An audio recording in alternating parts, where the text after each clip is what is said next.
The mission of U.S. Farmers and Ranchers in Action is to bring all of American agriculture together with farmers and ranchers at the center to collectively identify and tackle critical long-term issues. Today, we are virtually traveling to Lodi, Wisconsin to connect with a generational beef farmer to learn about his family farm's conservation efforts and how it's keeping his farm in business. We will cover conservation efforts that have made a big impact on their farm, soil carbon management, challenges, technology, and more. I am joined with Terry Quam. He is a fourth generation beef farmer and board member of the Cattlemen's Beef Board and also a board member of the U.S. Farmers and Ranchers in Action. Well, Terry, to get started, can you give us a 60-second piece on your family farm in Lodi, Wisconsin? Well, as you said, I am fourth generation. I'm lucky enough, I do have the fifth generation here on the farm with me. The farm is Marta Angus Farm in Lodi. It started way back in the 1800s, but the cattle side of things, we were, like a lot of other farms, a dairy farm in the beginning. But in 1942, my grandfather bought 2 Angus cows and 2 Hereford cows for his son and his daughter to be show projects, to be 4-H projects. Lo and behold, the Angus cattle stayed and the Herefords left. I can't tell you why, and I won't get into that. But so we are purebred Angus. 3 years ago, we did purchase my mother's home heritage farm, which has been a shorthorn herd its entire life. And we can trace the purebred shorthorns back to 1908 on that land. So I did purchase that with my family, and we now operate both Marta Angus Farm and Miller Farm Shorthorns. But we are a diversified livestock and grain operation. We take care of crops and cattle, and we blend the two together to try and make a profitable operation. Right. Well, Terry, you got your hands full, and we're excited to learn more about your family farm. What conservation practices have made the biggest impact on your family farm? Well, I think when you look at how things have evolved and how things are, and you look at me and how we looked at things, we're in a rolling section of Wisconsin. The home farm where the cattle are is rolling, but then I do have 2 farms that are very, very flat and make great grain farms. But if you look at, to me, one of the biggest challenges in agriculture today is labor. And I noticed that way back in the 80s when I was starting over farming. The size of our operation, we were a little more grain focused at that time. I couldn't get the work done without being out there till 10, 12 o'clock at night. And I had a very wise woman on one of the farms that we were running that we were actually doing that farm on a 50-50 basis. And one day she rolled out to the field in her Lincoln Continental and said, "Terry, it's 7 o'clock. You got to go home." And I says, "No, it's going to rain tomorrow. We got to stay business. We got to keep planting." And she says, "Nope. When you're working on my farm, you go home to your family at 7 o'clock. And I said, "What happens if it rains for 2 weeks?" "Well, in 2 weeks, we'll figure it out and we'll start planning all over again. But you're going home to your family." And she taught me that family has to play an important role if you're going to be a family operation. And that's where no-till started to come into the play for me. How do I cut the hours of one person down on a farm? And how can I still do the cattle, do the crops, get everything in and do no-till? And don't kid yourself, on my rolling operation here at home, no-till has been a big thing because we can keep so much cover on top of that soil, and we can build soil health in that top 3, 4, 5 inches of the soil. So no-till's been a great practice. Cover crops, we've been doing cover crops for over 20 years. The one thing that when you started the no-till operation, the biggest thing you have to realize is weeds are your enemy. You have to control weeds. And you can do it 1 or 2 or 3 ways. You can cultivate, which I do not like to do. It puts me to sleep, bores me to death. I can spray them, or I can put another crop in there. As soon as we get done harvesting a crop, I can put another crop down, and they can act as my weed suppressant. And that's where the beef cattle come in.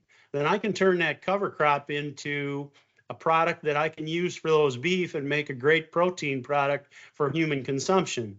And then the other thing, of course, is waterways. You've got to keep those waterways clean, productive, working so that you can retain that soil on your farm if you do have a big rain event. But I say those are the three things I think that on conservation side that have been the most to our operation. Yeah, thanks for taking us through that. I do have a follow-up question about no-till because I know when I've interviewed other farmers, sometimes that's been challenging in terms of having access to equipment. And depending on your soil, sometimes it's easier said than done. Can you kind of share about that initial experience that you had with no-till, with access to equipment and just the different soils that you might have been working with? Well, and we're very diversified here. I've got a poultry farm that I rent from my cousin.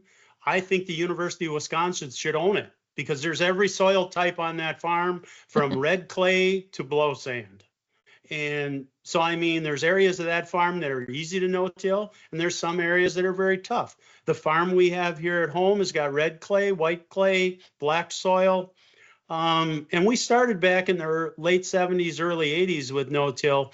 Our planters were not there at that time. We did not. The very first time I no-tilled with a corn planter, it wasn't as pretty as you'd like it to be. There were some failures and some successes. So basically after that, my father taught me, we've had a farm shop since early 70s. We've done a lot of our own maintenance. I've built a lot of pieces of machinery. I've rebuilt machinery. We specialize tractors and rebuilding them. So I mean, I'm used to a hands-on approach. So basically what I did back then, the second year, was I went out and bought the best no-till equipment to put on a planter, and I built the subframe myself, put the coulters on, put the trash whippers on, and I did it myself. And from there on, it became really, really more an efficient system and in a system that'll work. The advantage people got starting out today in no-till, it's there. There is tremendous no-till equipment in all lines of machinery. You don't have to go through the growing pains that I did. Right, right. There's a lot of good things out there already. Thanks for kind of taking us back to those initial steps, though. Let's talk about soil carbon management. What does soil carbon management mean to you, and how do you manage carbon on your beef farm? Well, I think that's where beef really plays a role. You're looking at an animal that takes a lot of land across the United States, both here in Wisconsin and everywhere. Every state has land that cannot be cultivated or should not be cultivated, in my opinion. So, I mean, you take soil carbon management to me is nothing more than being a good steward of the land. You're taking that land, you're putting a crop on it that can build root mass, that can hold soil in place, can build nutrients, build organic matter. And to me, how you want to make healthy soil in our area, especially I talked about that poultry farm that has sand, is you got to build root mass. You've got to build organic matter. You've got to have things that can build soil health, get those microbes working, get the worms. And everybody laughs at me when I talk about worms. Worms are a huge thing in the no-till business. Why? Because it gives a root a easier time during them dry periods to find a hole and dig down and get the water and nutrients it needs. So to me, carbon management, soil is all about soil health. And the fact that the beef animal, if you look at where the beef industry was in 1961, and then you take it all the way to 2019, we have 40% less cows on the ground than we had in 1961, but we're producing, with the number of cows we got today, 67% more beef than we did in 1961. So that's a 40% reduction in greenhouse gases, basically, to produce that same amount of beef. So if you look at the fact that we can take an animal today and produce great protein for people to eat, and we can do it, and we can save soil, we can build soil health by having those animals run on land, produce a root mass, have those grasses, and even like in our grain operation here, by having the cover crops, building we get done with and I'll use an example. We raise sweet corn for the local canning company. That sweet corn is going to come off about the 1st of August. That land would sit there from August until the following spring. We can go in there with a cover crop and we can keep the weeds down. We can build soil health. We can put organic matter back in the soil. We can suck in that carbon dioxide from the air, help build that story and tell that story, put those nutrients down in the soil. And then in October, November, depending on the rains, depending on the heat units, we can have a crop possibly to harvest, put into the cows, turn around, leave stubble, leave root mass to protect the soil, and do those types of things, plus get a usable product to put through my cows and make more protein that way. So to me, when you talk about this subject, it's all about feeding the soil, making the soil the healthiest you can, both to protect the environment and both to grow the greatest products agriculture can do. Right. We can definitely hear the passion in your voice, Terry. So now when it comes to conservation efforts, what has been the biggest challenge on your farm? And from your perspective, too, what is the biggest challenge you've seen across the agricultural industry? Well, I think like anything, if you look at the age of farmers out there today, they're my age. We're bringing in a new generation. Age has always been an issue. Change has always been an issue. When we started no-till, we were one of the very first ones in the area to do it. And I'll tell you what, we had people shaking their heads at us, telling us you can't do that. You got to do this. You got to do that. You got to what have you. I think change is always a hard thing when it came to that type of thing. But to me, being we are a diversified livestock operation and we've always had a lot of cattle on hand, manure management will always be one of the most crucial things in no-till systems and what have you. How do you get those nutrients back on the ground in a sustainable manner that protects the environment and also makes it so you can no-till into that? And I look back at, you never know who's going to do what. And my son actually was a service manager at a large implement dealer for many years. My other son that was not on the farm, I have 3 kids, a daughter and 2 sons, both work in agriculture off the farm, and one works on the farm with us and my son comes to me, Dad, I'm bringing home a manure spreader you got to use, you got to try, we got to have this. And I said, what does it cost? Oh, it's $30,000. This was back in the early 90s. I said, I ain't paying $30,000 for a manure spreader. Well, it was a vertical beater spreader, totally different than what we've been used to in the agriculture industry, a horizontal beater. And once I use that spreader, I go, oh my God, I got to have this thing no matter what it costs. Because what that does is that allows us to get the quantity we're putting per acre changed and get the distribution of how it spreads changed. And it made no-till a whole different system because you took it from a traditional manure spreader to a fertilizer spreader application. And it allowed you to get it so in the spring you didn't have that wet cover on the soil and allowed the soil to have more aeration and you could no-till. The other biggest issue I've seen, and a gentleman from Michigan taught me this early on, be patient. Remember, you're not the same as the tilling organizations, the tiller farmers that are out there. His advice was, the minute you see the very first farmer in the field starting to till ground in the spring, take a vacation, go fishing, get off the farm, leave home, get away for a week, come back, and guess what? You'll be ready to plant if the weather's right. And I think patience is the key to this, is you've got to know when your soil is ready to no-till. You cannot force no-till. You can do a lot of things with tillage and you can cause some problems and you can fix some problems, but you have one shot in the no-till business to get that crop in the ground right. And the other thing that what people have to realize is, and I preach this and my kids when they were younger really give me crap about it, but fields are for farming, roads are for driving on. And I always told them, don't drive on my fields and I won't farm in your roads. So you have to learn foot traffic. Don't be out there when it's just after an inch and a half of rain, hauling manure or doing this or doing that. Behave. You got to figure out your manure management. You got to have some manure storage, possibly, how you're going to take care of this. So during them sensitive times, you treat that soil with respect and you make it so when you go in with that no-till planter, it works and you don't have them compaction problems. Right. Terry, I love your mindset. You've been talking a lot about what you have learned. I'm curious, what was your dad like and what was his dad like?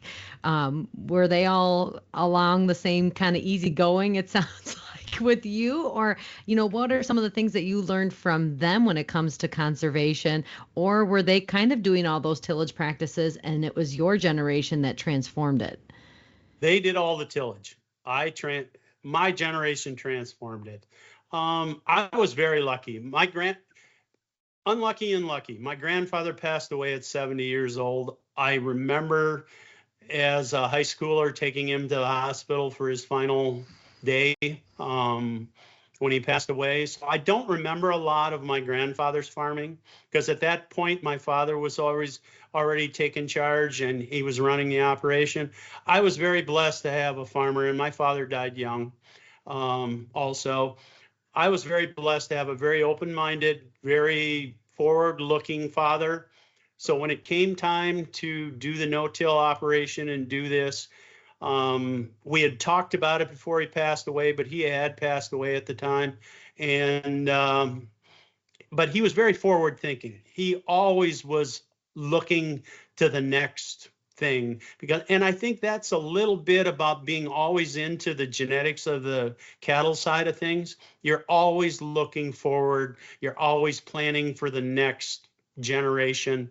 So I think that helped on the crop side. That my father did not, when we started talking about it, he'd asked a lot of questions, but he did not put up much resistance. He knew that times had to change.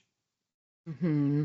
I think you're a good example, Terry, of maybe a farmer that's listening right now that their dad might be doing all the tillage and they have this mindset of, hey, I want to try cover crops. I want to try no-till, that it is possible. And that's one thing that's very unique about family farms is they're generational. So you get to learn from the previous generation, but you're always getting better. And that's what you did with your family farm. You just made it better and better.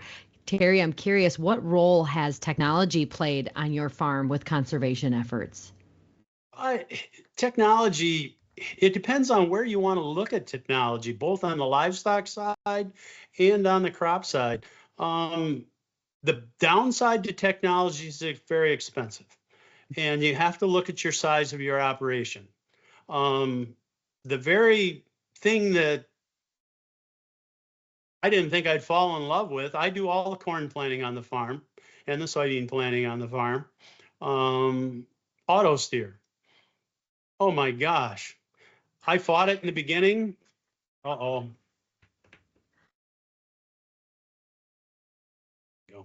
Sorry about that. That's okay. Auto steer. You take auto steer in these modern tractors today.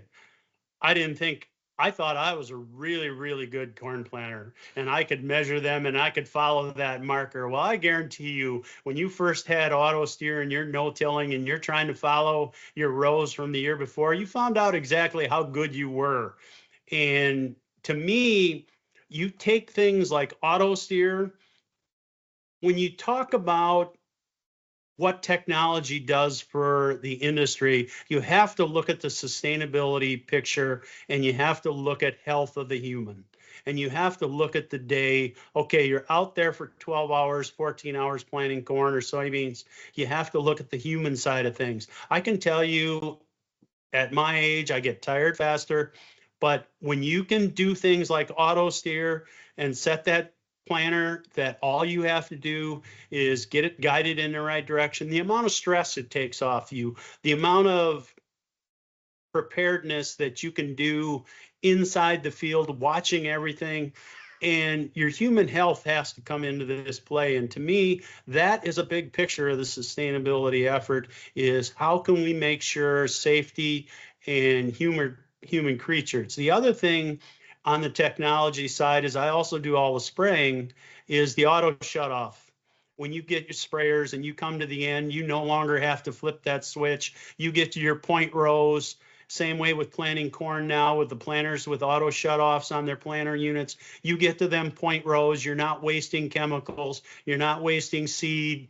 You're being more efficient. You're not overplanting. You're not overspraying.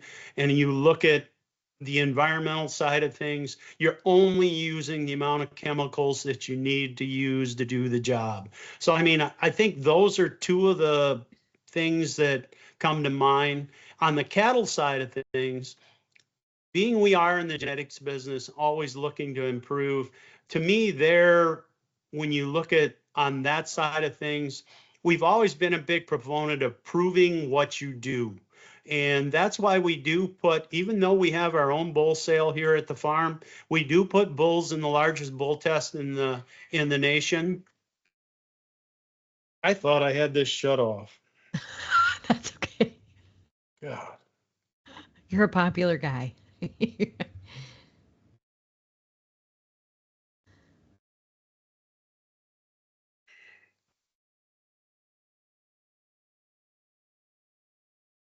There, I'm turning my phone off. But we do put a fair amount of bulls in the largest bull test in the state of Montana, the Midland Bull Test. And why do we put them there? We could have had put them in test stations here closer to home, but they do something there different than a lot of them don't do. They do feed efficiency, and along with rate of gain. And one of the greatest things when you talk about carbon is feed efficiency. Can we produce more pounds of beef with less feed? If you have to use less feed, you don't have to grow as much. You don't have to produce as much. You don't have to do this. You have all this. The other thing we're monitoring out in that test station is water consumption. Along with the feed intake they monitor, they also monitor the water intake. And so to me, when you get down to what is something you can use to better your program, we put rate of gain, we put feed efficiency, and then you take all the other factors into breeding cattle and put them together. But if we can do more with less, just like we've been doing since 1961, to me, that is something, that's technology, in my opinion, that really plays into helping this world, both as a producer, feed it, but also how to protect it. Right. And we're not getting any more land. So we do have to find ways to be more efficient. I'm curious, Terry, you made a comment. The biggest challenge with technology is that it's expensive. I mean, you gave us a list of different things that you've utilized that have paid dividends for you. How do you know what is the next best thing to invest in? Or for that farmer that's listening, how do they know what they should be investing in because it is so expensive?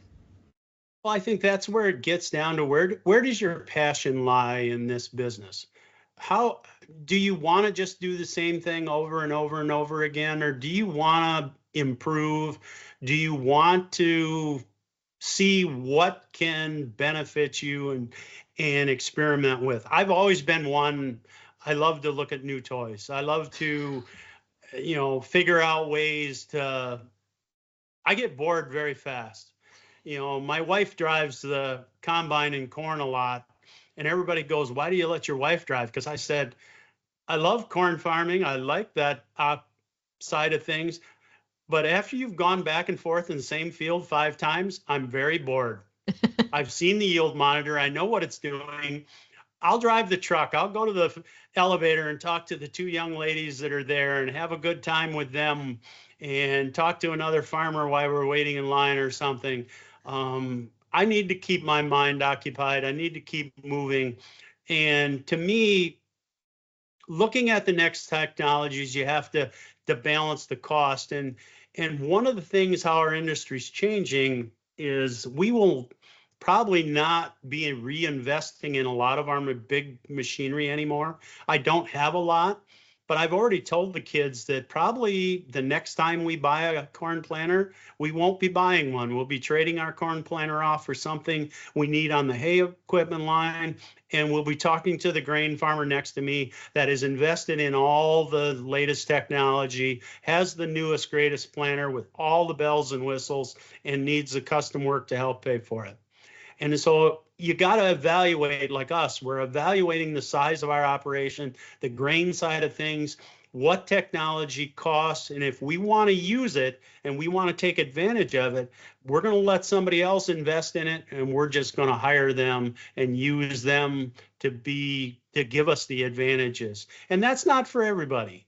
And but it's probably how we're going to do things and how we're going to go forward, just because the size of our grain operation does not warrant the cost of the technology. Right. And it's good for people to analyze because every farm to farm is different. I want to quick talk about the genetics on your farm. You guys have been recognized for your beef genetics. Has or will sustainability play a role in beef genetics? And if you can also talk about it on a global level too. Oh, I think it's going to sustainability on the beef side and what have you. It goes back to what I said about doing rate of gain and feed efficiency trials. The other thing that's come into play, and I have a lot of people my age that do not like genomics, do not like the fact that we're using genomics in these cattle, selecting cattle today. I can look at an animal, I can do this, I can do that, and I don't need to be told.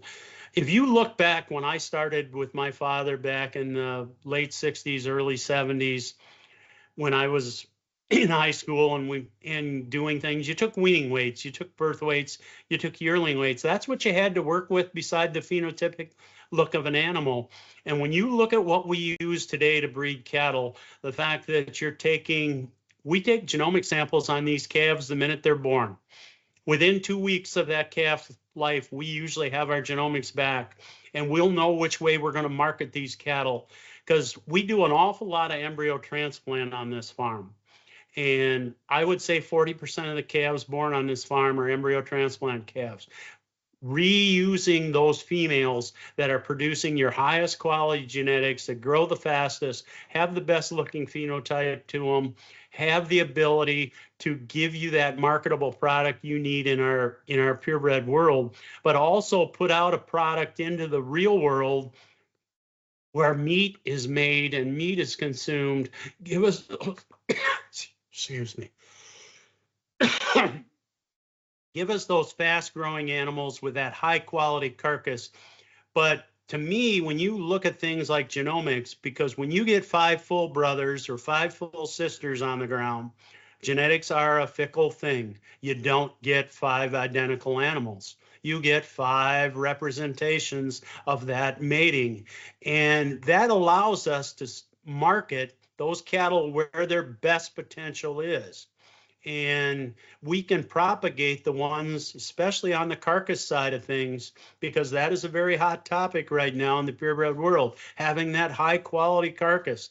We can take that one outlier that maybe didn't genomic well and doesn't show the traits that the others do for carcassability and do something different with that animal. We can propagate the ones that have really high genomic scores and predictabilities. So if you combine testing a portion of your animals for feed efficiency, for rate of gain, throw the genomics in, and then always still do the tried and true method of look at that animal. How are the feet and legs? Do they work? Are they functional? Do they have that eye appeal you need to catch that bidder's eye and get the dollar you need out of it? And to me, technology in that world boils down to just using the tools that are put in front of you, the embryo transplant, the genomics, feed efficiency, sending some of your bulls away to compete with other people.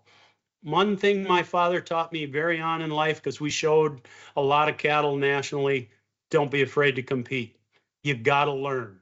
You got to know. If you get beat, figure out how you got beat and fix it. So, I mean, to me, that is the crucial thing there, blending old and new technology ways together to produce that genetic product. And on the global side, they're doing the same thing all over the world as we're doing here. They may do it a little differently. In our last bull sale here, we did send a bull to a bull stud in Canada who's going to be featured basically in Brazil, because Brazil has the main if you look at the way Brazilian cattle are raised and the genetics in Brazil, they're very attuned with what we're doing on our operation. And what I've told and taught my son and daughter, both sons and daughters, you have a program.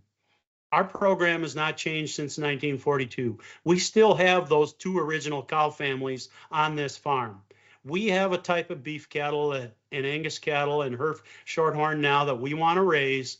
Stick to your guns, produce the cattle that you like, build the program off of that, build the buyers, and you will find a home for those cattle, but stay tried and true. Don't follow fads, don't jump around. And so we've been very lucky. I think we've sent 3 or 4 bulls into the South American market here in the last 10 years because we do have a similar program to what those people in those countries do. Really interesting, Terry. We should do a whole nother interview with you just on genetics, because that was really, really insightful. But I do want to keep this interview going. But thank you for sharing more about the genetics and that piece that it's played on your farm. 3 more questions for you. So you were the chairman of the University of Wisconsin's Discovery Farms. Can you share some of the work that you found most impactful with your time with UW Discovery Farms? Discovery Farms is a very unique animal.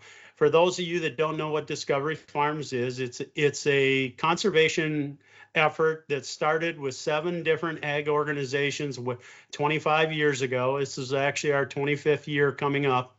And what we did was we were tired of having both government and environmental aid entities tell us we're always doing something wrong. We were always doing this, we were doing that.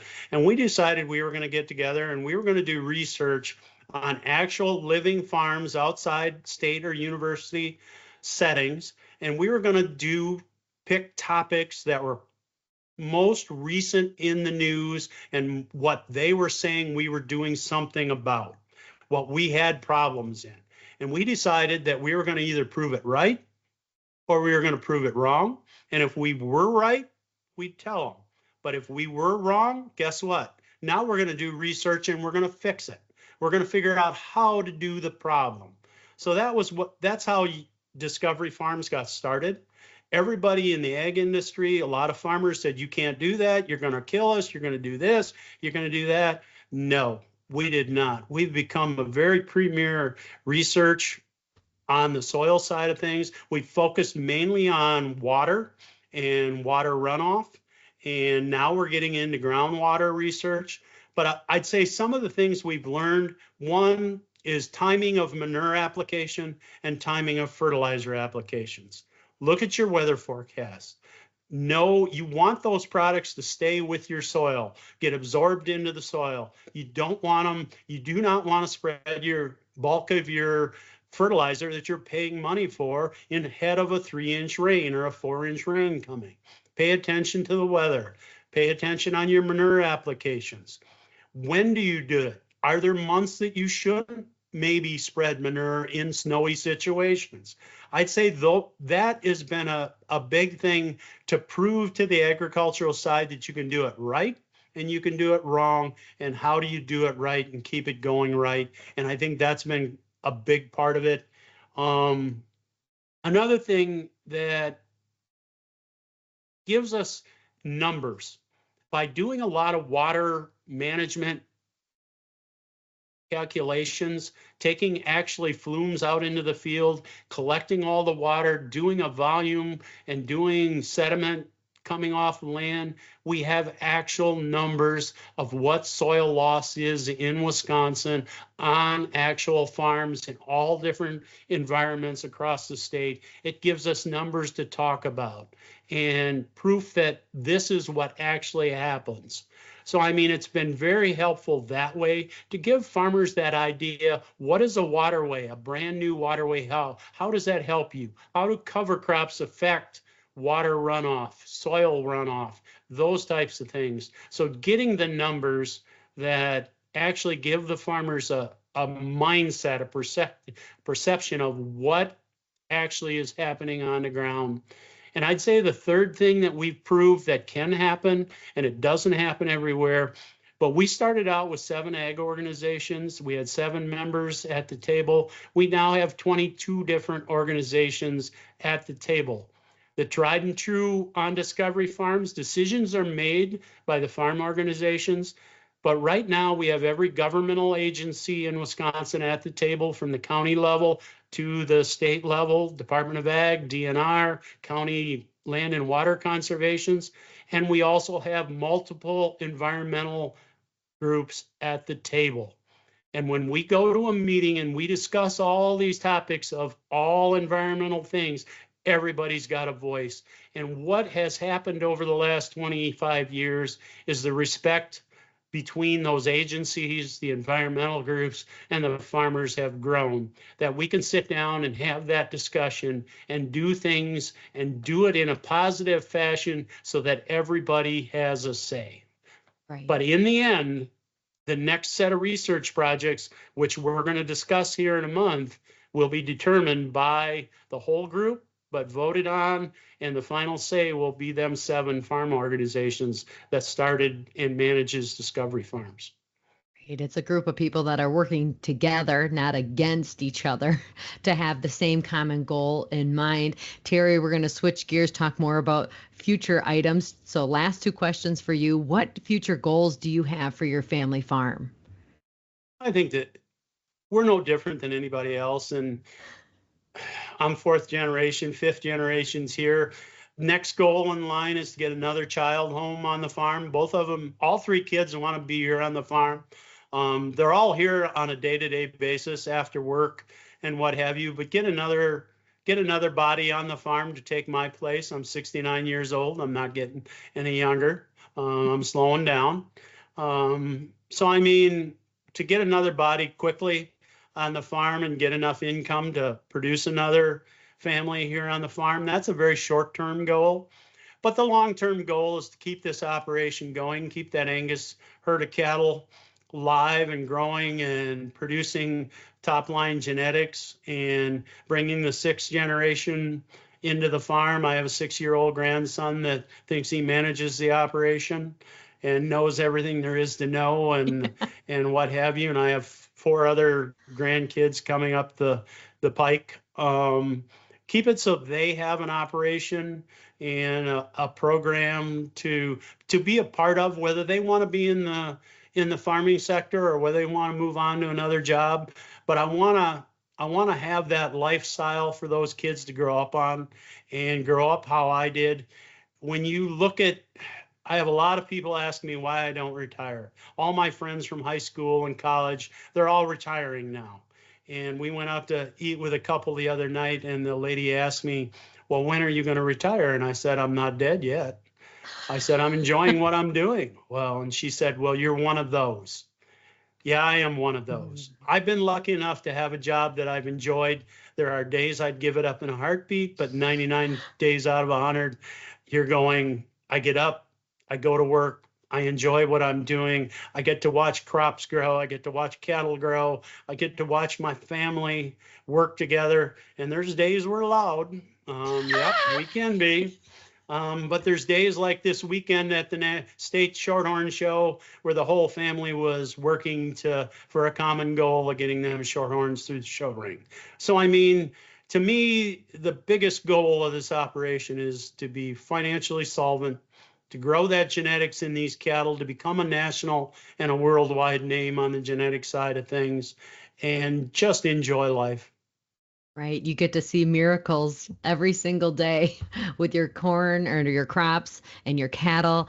Yeah. And your kids have a really great role model that they have learned from to bring on the 5th and 6th generations to your farm. So excited to see what's going to happen and what your kids are going to change and improve on your farm. Last question for you, Terry. What trends are you keeping an eye on in the beef industry?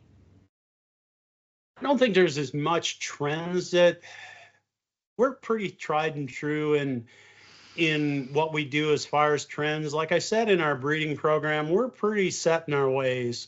We want to grow fast, efficient cattle that calve easy, that come out of the cow, get up, hit the ground, grow as fast as they can, survive, last, have longevity in the program.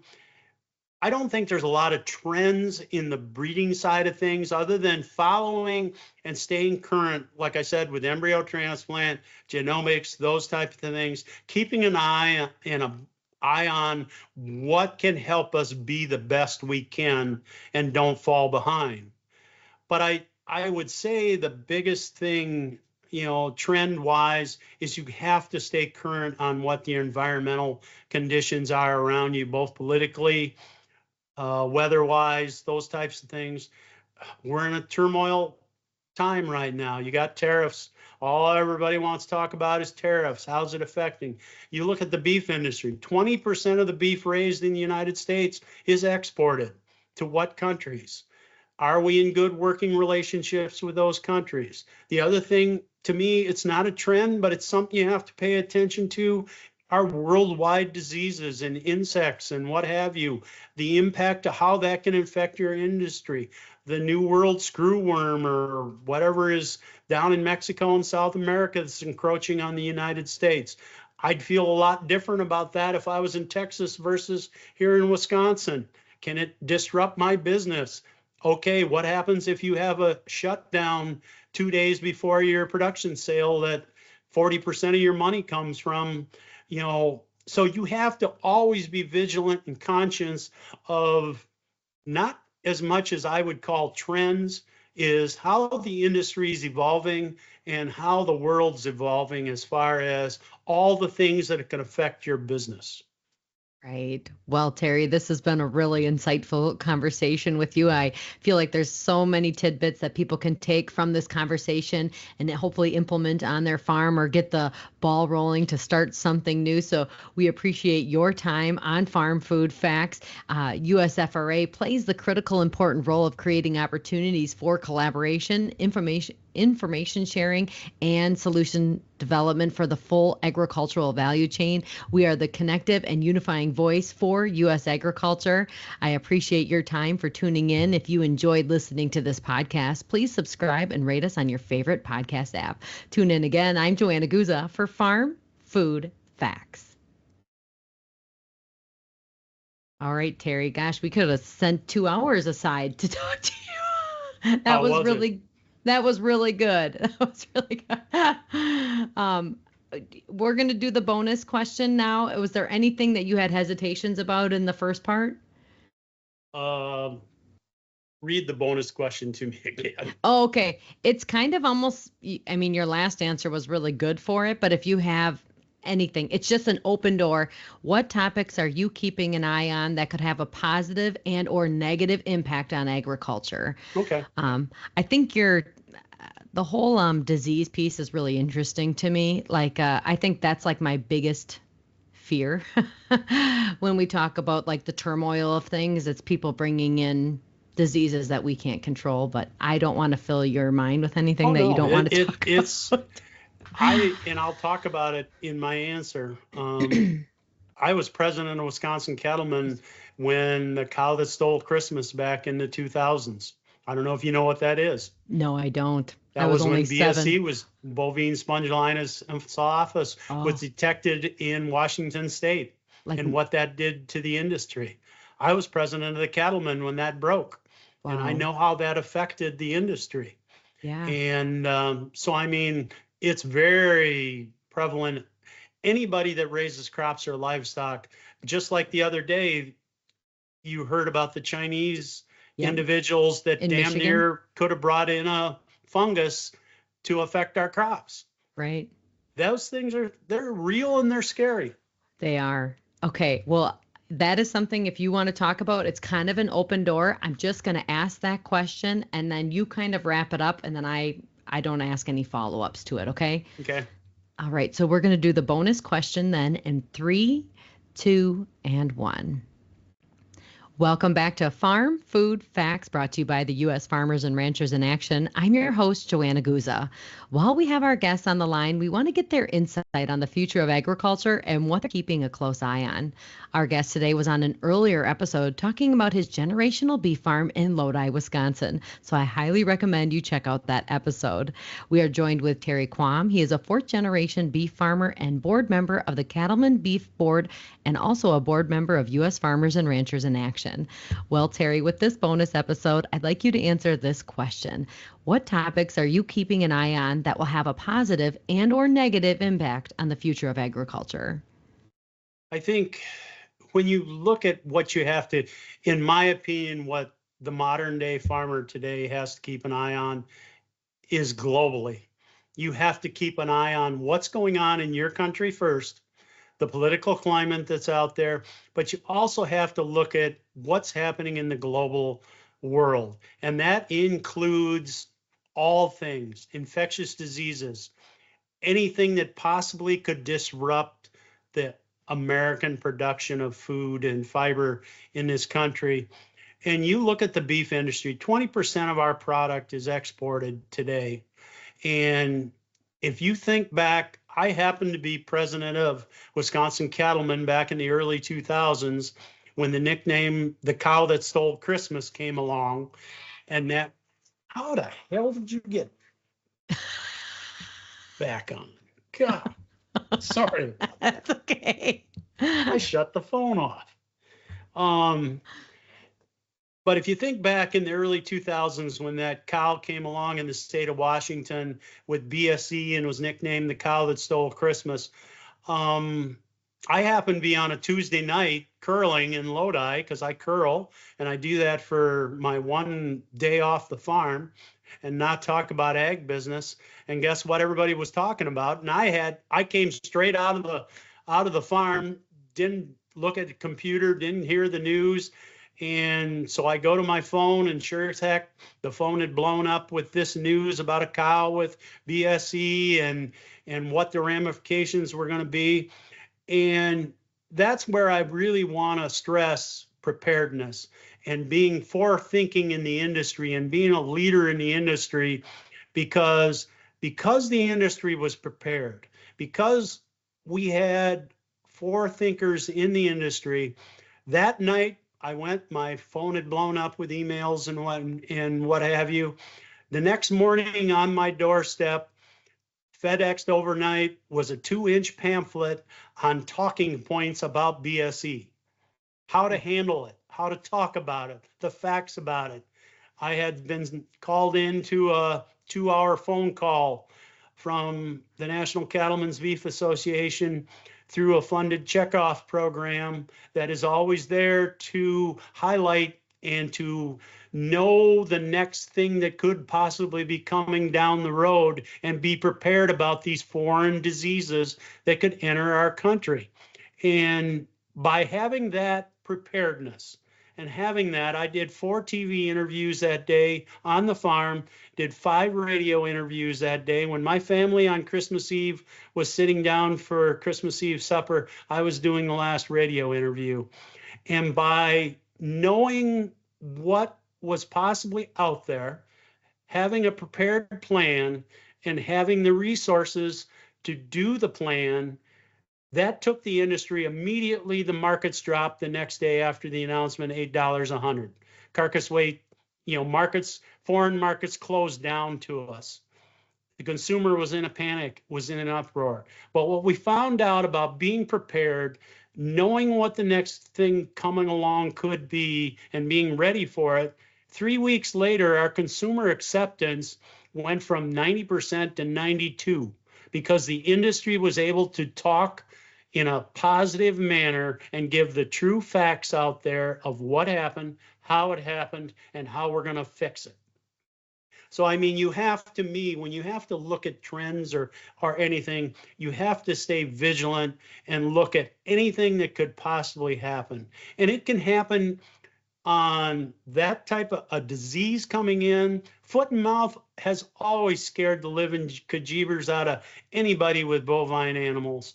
But it could also be a foreign person or a person from the US going to a foreign country, buying a food product, not knowing that you can't bring it back into the US. Somehow it does get past customs and gets into this country and starts an epidemic or starts something, or a foreign body that does not care for us brings a human in with something that could possibly affect our crops or livestock.